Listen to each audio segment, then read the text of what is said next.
బోడే రామచంద్ర యాదవ్ సారథ్యంలో BCY party నేతృత్వంలో BC సింహ గర్జన. బీసీ రక్షణ చట్టం అమలు, రాజధానిలో బీసీలకు 1000 ఎకరాల భూ కేటాయింపులు, బీసీ కార్పొరేషన్లకు నిధులు, సమగ్ర కులగణనతో విద్యా, ఉద్యోగ, ఉపాధి, చట్టసభల్లో 44% రిజర్వేషన్లు ప్రధాన ఎజెండాగా ఈ నెల 22న విజయవాడ గుంటూరు హైవే నాగార్జున యూనివర్సిటీకి ఎదురుగా జరగనుంది. ఈ చారిత్రాత్మక ఘట్టంలో భాగస్వాములు కావడానికి బీసీ సోదర సోదరీమణులందరినీ సాదరంగా ఆహ్వానిస్తున్నాం. కదలిరండి, మన ఐక్యతను చాటుదాం. తమిళనాడులో వేగంగా రాజకీయ పరిణామాలు మారిపోతున్నాయి. డీఎంకే కూటమిలోకి మాజీ సీఎం పన్నీర్ సెల్వం చేరే అవకాశం ఉంది. సీఎం స్టాలిన్తో భేటీ అయ్యారు పన్నీర్ సెల్వం. తమిళ రాజకీయాలను మలుపు తిప్పేటువంటి అవకాశం ఉంది ఈ భేటీ. అయితే డీఎంకే పాలనపై ఓపీఎస్ ప్రశంసల వర్షం కురిపిస్తున్నారు. వచ్చే ఎన్నికల్లో మళ్ళీ డీఎంకే గెలుస్తోందన్నారు పన్నీర్ సెల్వం. ఓపీఎస్ను కూటమిలో చేర్చుకుంటే డీఎంకేకు ప్లస్ అయ్యేటువంటి అవకాశం ఉంది. ఏఐడీఎంకే ఓటు బ్యాంకును పన్నీర్ సెల్వం దెబ్బతీసే అవకాశాలున్నాయి. ఎన్డీఏకు గుడ్ బై చెప్పారు పన్నీర్ సెల్వం. ఇక జయలలితకు వీర విధేయుడు పన్నీర్ సెల్వం. గతంలో 3 సార్లు సీఎంగా పనిచేసినటువంటి అనుభవం కూడా పన్నీర్ సెల్వంకుంది. జయ మరణం తర్వాత అన్నాడీఎంకేపై పట్టు సాధించారు పళనిస్వామి. దీనిపై మరిన్ని అప్డేట్స్ మా కరెస్పాండెంట్ కిరణ్ అందిస్తారు. కిరణ్, పన్నీర్ సెల్వం తనదైనటువంటి రాజకీయాల్ని తమిళనాడులో చేస్తున్నారనేటువంటి మాట. జయలలితకు వీర విధేయుడిగా ఉన్నప్పుడు కాస్త సౌమ్యంగా ఉండి, సరే రాజకీయాల సంగతి పక్కన పెడితే జయలలిత విషయంలో పార్టీకి వీర విధేయుడిగా ఉన్నారు, జయలలితకి వీర విధేయుడిగా ఉన్నారు. ఆ స్థాయిలో రాజకీయ అంశాలకు సంబంధించి పెద్దగా జోక్యం చేసుకునేవారు కాదు అనేటువంటి స్థాయి నుంచి ఈ రోజున కూటమిలో నుంచి బయటకు వచ్చి కూటమిలో ఓటు బ్యాంకును కూడా చీల్చేటువంటి పరిస్థితి, అది డిఎంకేకు ప్లస్ అయ్యే విధంగా పన్నీర్ సెల్వం చేయబోతున్నారంటే ఏంటి, ఏ విధంగా చూడాలంటారు ఈ హఠాత్ పరిణామానికి సంబంధించి? మురళి, తమిళనాడు రాజకీయాల్లో ఒక ఆసక్తికరమైన పరిణామం. తమిళనాడు రాజకీయాల్లో ఏదైతే రాజకీయ సమీకరణాలు అత్యంత వేగంగా మారుతున్నాయని చెప్పచ్చు. ఏదైతే తమిళనాడు ముఖ్యమంత్రి స్టాలిన్ తో మాజీ ముఖ్యమంత్రి పన్నీర్ సెల్వం భేటీ కావడం తమిళనాడు రాజకీయాల్లో ఒక సంచలనమైంది.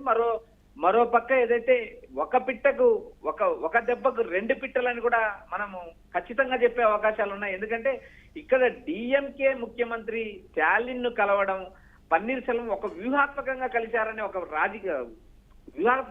వ్యూహాత్మకంగా కలిశారనే ప్రచారం అయితే నడుస్తుంది. ఎందుకంటే ఇక్కడ ప్రధానంగా ఎన్డీఏ కూటమి నుంచి ఇప్పటికే పన్నీర్ సెల్వం బయటకు వచ్చారు. మరోపక్క అన్నాడీఎంకే కూటమిలోకి, అన్నాడీఎంకే పార్టీలోకి తిరిగి రీఎంట్రీ ఉండదు, పన్నీర్ సెల్వాన్ని పార్టీలో చేర్చుకోము అంటూ ఇప్పటికే అన్నాడీఎంకే కార్యదర్శి, అన్నాడీఎంకే భవిష్యత్ ముఖ్యమంత్రిగా పేరుగాంచిన పళనిస్వామి ప్రకటించారు. మరోపక్క పళనిస్వామి ఏకంగా టిడి దినకరన్ ను, ఇటు పన్నీర్ సెల్వాన్ని, మరోపక్క శశికళను, వీరి ముగ్గురిని అన్నాడీఎంకే పార్టీలోకి ఆహ్వానించేది లేదు, తిరిగి చేర్చుకునే అవకాశం లేదంటూ ఆయన కుండబద్దలు కొట్టారు. మరోపక్క పన్నీర్ సెల్వం ఎన్డీఏ కూటమిలో నుంచి బయటికి రావడం, ప్రధానమంత్రి మోడీని కలవాలని విశ్వ ప్రయత్నాలు చేసినా ఆయనకు అపాయింట్మెంట్ ఇవ్వకపోవడంతో చివరికి ఎట్టకేలకు ఆయన ఎన్డీఏ నుంచి బయటకు వచ్చారు. బయటకు వచ్చిన తర్వాత కొంతకాలం సైలెంట్ గా ఉన్నారు. నిన్న ఏదైతే అసెంబ్లీ సమావేశాలు ముగిసిన వెంటనే ఏదైతే పన్నీర్ సెల్వం నేరుగా ముఖ్యమంత్రి స్టాలిన్ ని కలవడం తమిళ రాజకీయాల్లో ఒక కొత్త ఈక్వేషన్ మొదలైందని చెప్పొచ్చు. అప్పటికే అసెంబ్లీలో పన్నీర్ సెల్వం మద్దతుదారుడు ఎమ్మెల్యేగా ఉన్న ఉలసంపట్టి ఎమ్మెల్యే ఏకంగా నేరుగా స్టాలిన్ వచ్చే ఎన్నికల్లో గెలవబోతున్నారు, స్టాలిన్ పరిపాలన బాగుంది, స్టాలిన్ సంక్షేమ పథకాలు అద్భుతంగా చేస్తున్నాడంటూ ఏదైతే పన్నీర్ సెల్వం మద్దతుదారుడు అసెంబ్లీలో ఏకంగా ప్రకటించాడు. అసెంబ్లీలో ప్రకటించిన కొద్ది నిమిషాలకే పన్నీర్ సెల్వం ఏకంగా స్టాలిన్ కలవడం తమిళ రాజకీయాల్లో కొత్త ఈక్వేషన్, కొత్త వ్యూహం మొదలైందని స్పష్టంగా చెప్పే అవకాశం. ఏ స్థాయిలో డ్యామేజ్ ఉంటుందంటారు అన్నాడీఎంకే కూటమికి సంబంధించి? పన్నీర్ సెల్వం సరే ఎదురు తిరిగాడా, లేకపోతే తన వర్గం ఎమ్మెల్యేలను కూడా దాదాపుగా ఒక 5-6 గెలిపించుకున్నటువంటి పరిస్థితి ఉంది. అన్ని నియోజకవర్గాల్లో తనకంటూ తన సామాజిక వర్గం వైజ్గా కూడా ఎంతో కొంత పట్టు సాధించినటువంటి పరిస్థితి ఉంది. ఎంతో కొంత ఒక సింపతి అయితే ఉంది, వాడుకొని వదిలేశారనేటువంటి ఒక సింపతి కూడా పన్నీర్ సెల్వం మీద ఉంది అనేటువంటి పరిస్థితి కూడా ఉంది కదా సో జనంలో. సో ఆ సింపతి ఏమైనా వర్కౌట్ అయ్యేది కూటమికి ఏమైనా మైనస్గా మారేటువంటి అవకాశం ఉంటుందంటారా? ఎలా చూడాలి దీన్ని? మురళి, ఇప్పటికే పన్నీర్ సెల్వం ఎన్డీఏ కూటమి నుంచి బయటికి రావడం బీజేపీకి minus. On the same time AIADMK కూడా తీవ్రమైన నష్టం జరుగుతుంది. ఎందుకంటే గత ఎన్నికల్లో కూడా పన్నీర్ సెల్వం తన మద్దతుదారులను 5 మందిని గెలిపించుకున్న పరిస్థితి ఉంది, 5 మందిని గెలిపించుకునే నేపథ్యం ఉంది. ఎందుకంటే పన్నీర్ సెల్వం కు ఓట్ బ్యాంక్ ఉంది, తన సామాజిక వర్గ ఓటు బ్యాంకుతో పాటు ఈ పన్నీర్ సెల్వం పైన జనాలకు పాజిటివ్ ఉంది, సున్నితమైన వ్యక్తి, ఎవరిని నొప్పించే వ్యక్తి కాదు. ఏకంగా పన్నీర్ సెల్వంకు అమ్మ ఆజ్ఞ పాటిస్తాడు పన్నీర్ సెల్వం అనే ఒక ముద్ర ఉంది. తమిళ రాజకీయాల్లో జయలలిత పేరు ఏదైతే జయలలిత మరణానికి ముందు కానీ జయలలిత మరణించిన తర్వాత కానీ ఆమె పేరు చిరస్థాయిగా నిలిచిపోయింది. అమ్మ అంటే తమిళనాడు, తమిళనాడు అంటే అమ్మ అనేలాగా రాజకీయాలు చేసిన జయలలిత శిష్యుడుగా, జయలలిత నమ్మిన బండిగా ఉన్న పన్నీర్ సెల్వంకు తమిళ రాజకీయాల్లో తమిళనాడు రాష్ట్రంలో ఓట్ బ్యాంక్ ఉంది. ఆ ఓట్ బ్యాంకు ఇప్పుడు ఏదైతే ఉందో అది అన్నా డిఎంకే ఓపీ ఏదైతే పన్నీర్ సెల్వం మద్దతుదారులు కావచ్చు, పన్నీర్ సెల్వం అనుచరులు కావచ్చు, ఈ ఓట్ బ్యాంకు డిఎంకే వైపు టర్న్ అయ్యే అవకాశాలు స్పష్టంగా కనిపిస్తున్నాయి. ఎందుకంటే పన్నీర్ సెల్వం ఏకంగా వచ్చే ఎన్నికల్లో స్టాలిన్ గెలవబోతున్నాడు, స్టాలిన్ సంక్షేమ కార్యక్రమాలు బాగా చేస్తున్నాడు, స్టాలిన్ పరిపాలన బాగుందంటూ ఓపీఎస్ ఏదైతే కితాబ్ ఇవ్వడంతో తమిళనాడు రాజకీయాల్లో ఈక్వేషన్ ఒక్కసారి మారిపోయింది. ఇప్పటికే దాదాపు 10 పార్టీలు స్టాలిన్ కూటమిలో ఉన్నాయి. డిఎండికేతో పాటు కమ్యూనిస్టులు, కాంగ్రెస్ తో పాటు ఈ మిగిలిన చిన్న పార్టీలతో కలిపి ఏకంగా స్టాలిన్ 10 పార్టీలతో కూటమి కట్టారు. మరికొన్ని పార్టీలు కూటమిలోకి వచ్చే అవకాశాలు ఉన్నాయి. ఎందుకంటే ఇప్పటికే జరిగిన రాజకీయ పరిణామాలు కావచ్చు, ఇప్పటికున్న ఈక్వేషన్స్ ప్రకారం వచ్చే ఎన్నికల్లో స్టాలిన్ గెలవబోతున్నారంటూ ఒక అంచనా ఉంది. ఆ అంచనాకు తగ్గట్టుగానే ఆయా రాజకీయ పార్టీలు కూడా స్టాలిన్ కూటమిలోకి వెళ్ళడానికి విషయ ప్రయత్నాలు చేస్తున్నాయి. మరోపక్క ఏదైతే 1,31,00,000 మందికి కలైంగర్ పథకం కింద మహిళల అకౌంట్లో దాదాపు 5,000 జమ చేయడం, ఏదైతే రాబోయే 3 నెలలకు సంబంధించిన 3,000 ఏకంగా ఈ వేసవి అలవెన్స్ 2,000 కలిపి ఏకంగా ఈ నెలలోనే స్టాలిన్ ఏకంగా మహిళల ఖాతాలో 1,31,00,000 మంది మహిళల ఖాతాలో 5,000 జమ చేయడంతో తమిళనాడు రాజకీయాలు ఒక్కసారి ఈక్వేషన్ మారిపోయాయి. తమిళ రాజకీయాల్లో స్టాలిన్ ఇప్పటికే సిక్సర్ కొట్టాడంటూ భారీ హోర్డింగ్లు, భారీ పోస్టర్లు కూడా వెలువెత్తాయి. ప్రధానంగా తమిళనాడు రాజకీయాల్లో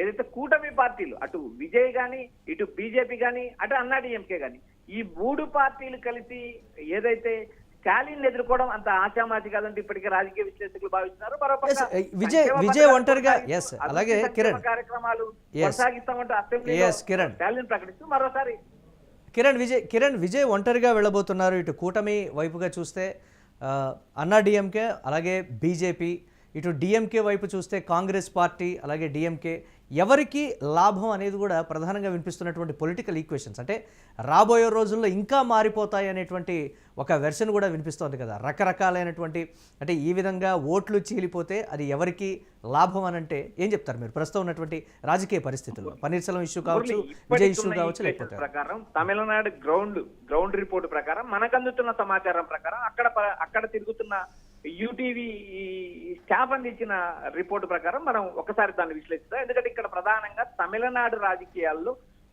విజయ్ ఒంటరిగా పోటీ చేయడం వల్ల ఏ కూటమికి నష్టం జరుగుతుంది అనే అంచనాల పైన ఒక వివరణ ఉంది. ఎందుకంటే విజయ్ ఎంత మాత్రం ఓటు చీలిస్తారు అనేది ఒక అంశం అయితే, రెండోది ఈ ప్రభుత్వ వ్యతిరేక ఓటును విజయ్ గాని చీలిస్తే అన్న డిఎంకే కూటమికి భారీ విజయం దక్కే అవకాశాలు ఉన్నాయంటూ ఒక గ్రౌండ్ రిపోర్ట్ అయితే మనకు స్పష్టంగా ఉంది. ఎందుకంటే రాబోయే ఎన్నికల్లో విజయ్ పార్టీ ఇప్పుడున్న 12-13% ఓటింగ్ ఎన్నికలకు వచ్చే నాటికి విజయ్ గెలుస్తాడు అనే అంచనా ఎవరికి లేదు.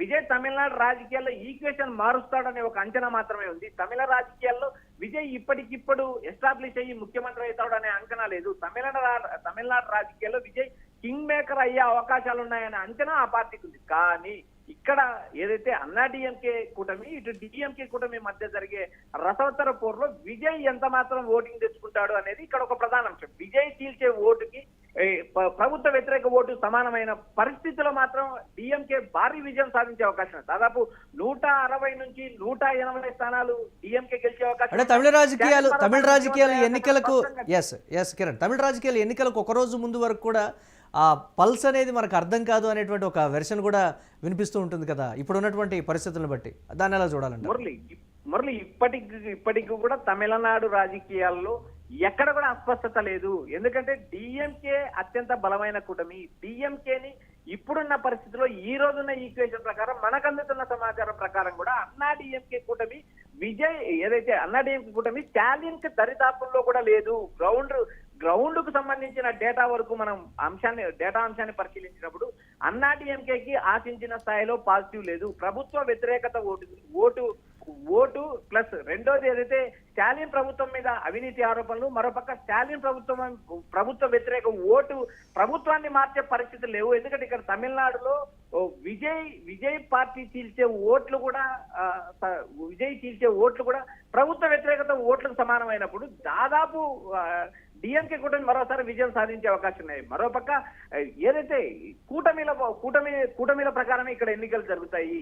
ఇక్కడ విజయ్ మాత్రమే ఒంటరిగా పోటీ చేసే అవకాశాలు స్పష్టంగా ఉన్నాయి తప్పితే మిగిలిన పార్టీలన్నీ కూటమిలో ఉన్నాయి. విజయ్ ఏ మేరకు ఓటింగ్ చీలుస్తాడు అనేది కూడా ఒక అంశం. మరోపక్క ఏదైతే విజయ్ ఆశించిన మేరకు ఏదైతే ప్రభుత్వ వ్యతిరేక ఓటుతో పాటు ఏదైతే దళిత ఓటింగ్, మరోపక్క యువత ఓటింగ్, ఈ మూడు కలిసి వస్తే విజయ్ కొంత మేరకు అసెంబ్లీ సీట్లు సాధించే అవకాశాలు ఉన్నాయి. ఫర్ ఎగ్జాంపుల్ 2009లో ఏదైతే ప్రజారాజ్యం చిరంజీవి దాదాపు 18 సీట్లు గెలిచారు. అలాంటి నేపథ్యం ఉండే అవకాశాలు ఉన్నాయి తప్పితే ఇప్పటికిప్పుడు తమిళనాడు రాజకీయాల్లో విజయ్ ఎలాంటి ప్రభావం చూపబోరు. తమిళ రాజకీయాలను మలుపు తిప్పే అవకాశం దాదాపు విజయ్ లేదంటూ మనకు గ్రౌండ్ నుంచి వస్తున్న సమాచారం Murali. Yes right, thanks for updates Kiran. ఇక తమిళనాడులో వేగంగా రాజకీయ పరిణామాలు అయితే మారిపోతున్నాయి. డిఎంకే కూటమిలోకి మాజీ సీఎం పన్నీర్ సెల్వం చేరేటువంటి అవకాశం ఉంది. సీఎం స్టాలిన్తో భేటీ అయ్యారు పన్నీర్ సెల్వం. తమిళ రాజకీయాలను మలుపు తిప్పేటువంటి అవకాశం ఉంది ఈ భేటీ. అలాగే డిఎంకే పాలనపై ఓపీఎస్ ప్రశంసలు వర్షం కురిపించారు. వచ్చే ఎన్నికల్లో మళ్ళీ డిఎంకే గెలుస్తుందని కూడా పన్నీర్ సెల్వం చెప్తున్నారు. ఓపీఎస్ను కూటమిలో చేర్చుకుంటే డిఎంకేకు ప్లస్ అయ్యేటువంటి అవకాశాలు ఎక్కువగా ఉన్నాయి. అలాగే ఏఐడిఎంకే ఓటు బ్యాంకును పన్నీర్ సెల్వం దెబ్బతీసేటువంటి అవకాశాలు కూడా ఉన్నాయి. ఎన్డీఏకు పన్నీర్ సెల్వం గుడ్ బై చెప్పినటువంటి పరిస్థితి ఉంది. అలాగే జయలలితకు వీర విధేయుడిగా పన్నీర్ సెల్వంకు పేరుంది. గతంలో 3 సార్లు సీఎంగా పనిచేసినటువంటి అనుభవం కూడా పన్నీర్ సెల్వంకు ఉంది. జయ మరణం తర్వాత అన్నాడీఎంకేపై పళనిస్వామి పూర్తిగా పట్టు సాధించిన తర్వాత రాజకీయ పరిణామాలన్నీ కూడా వేగంగా మారిపోయినటువంటి పరిస్థితి ఉంది.